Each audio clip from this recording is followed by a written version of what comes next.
Bonjour chers téléspectateurs. Nous voilà aujourd'hui pour le troisième JT du FIFIG. Bonjour à tous. Bonjour Catalina et Lucas. Vous avez assisté à la projection du film Icar au Tiki hier. Est-ce que vous pouvez nous en parler? Bonjour. La projection hier soir en plein air sur la place de Tiki était de base une légende, enfin un mythe plutôt, Icare. Et donc du coup il a été tourné à Groix et il parle d'une personne qui enlève les enfants dans la rue, une personne qui a perdu une jambe et qui veut réaliser ses rêves avec. Et en fait son rêve c'est de faire voler les enfants. Donc il construit des ailes, il les entraîne et tout, avec des machines à courir et tout, à planer.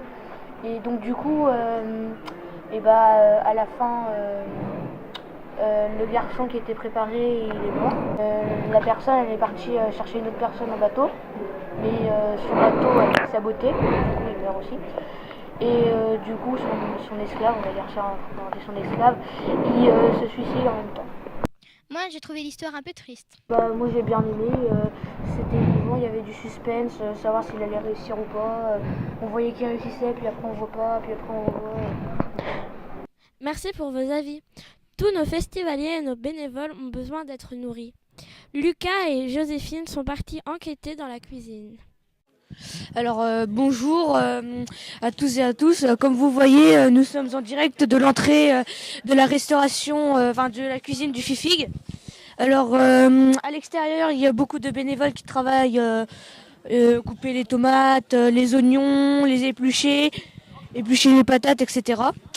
Et donc du coup, nous allons faire un tour dans les coulisses de la cuisine.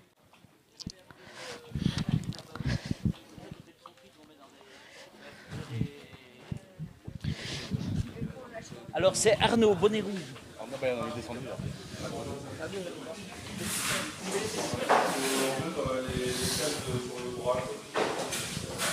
Ah bah tiens.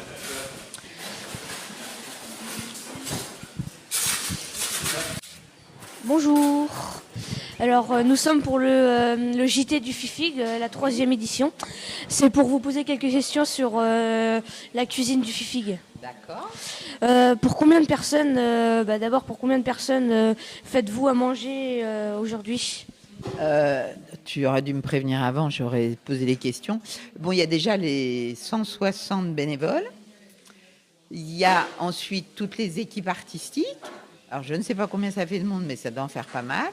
Et puis surtout les festivaliers. Donc, on en espère beaucoup. Alors, ça dépend selon les jours. Ça peut être 400, 500, 1000. Donc, beaucoup de repas. Ah d'accord. Et aujourd'hui, quel est le plat du jour? Alors aujourd'hui, il va y avoir rougail crevette. Alors j'ai appris, parce que je ne savais pas, que rougail, ça veut dire un plat à base de tomates, d'oignons, de curry, et puis on met ensuite soit de la saucisse, soit de la viande. Et aujourd'hui, c'est crevettes avec du riz. Et ce soir, ça va être un grand plat de légumes. Et j'ai aussi oublié le nom. Mais tu vois, il y a des gens dehors qui sont vachement plus au courant des menus. Je te propose d'aller leur demander.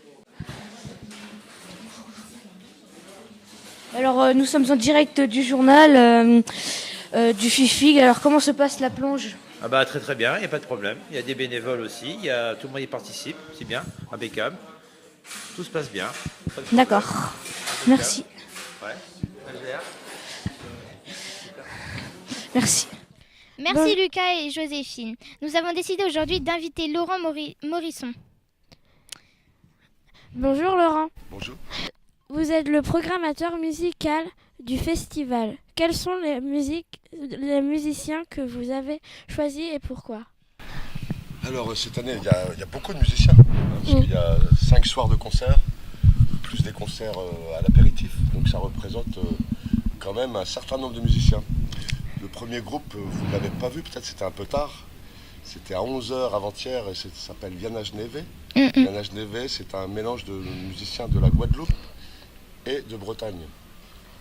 C'est pour ça que je les ai invités, parce que la thématique du festival, ce sont les petites Antilles. Oui. Cette année. Voilà, donc ça avait du sens. En général, chaque année, je m'organise pour inviter des musiciens qui représentent les îles, mais du monde entier, enfin autant que possible.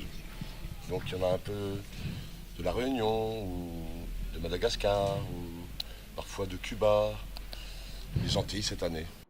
Quelles sont les difficultés que vous avez rencontrées? De nombreuses difficultés. Non, pas vraiment beaucoup, mais par exemple, pour faire venir ces musiciens de la Guadeloupe, là, c'était un petit peu compliqué parce que c'est des billets d'avion, en fait.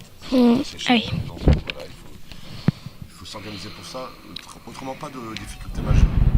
Les gens ont répondu à l'appel, puis ils ont tous envie de venir. Très bien. Nous savons que vous avez eu un concert à Paris récemment.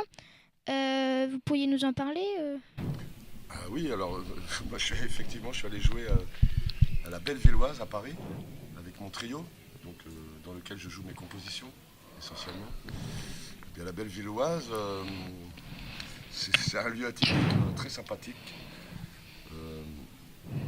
très prisé à Paris. Et donc c'était chouette, on a eu un bel accueil du public.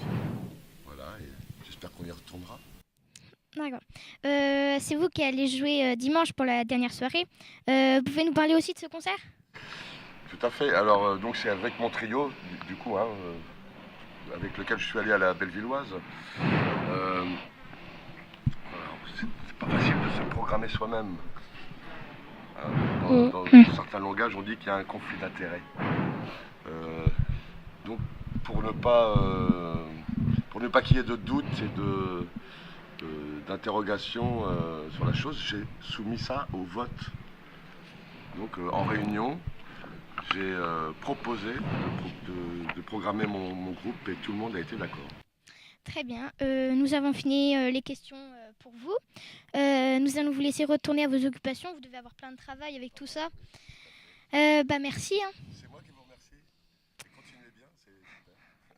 Merci. C'est moi qui vous remercie. Et continuez bien, c'est super. Ça sera coupé. Les projections et les tables rondes continueront toute la journée et aussi demain.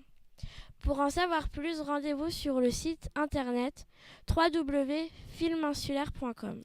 Merci et à bientôt pour un nouveau numéro du JT. Nous remercions l'équipe du journal, Lucas, Joséphine, Pascal et Eric. Merci Ornella. Merci Catalina. Et à demain.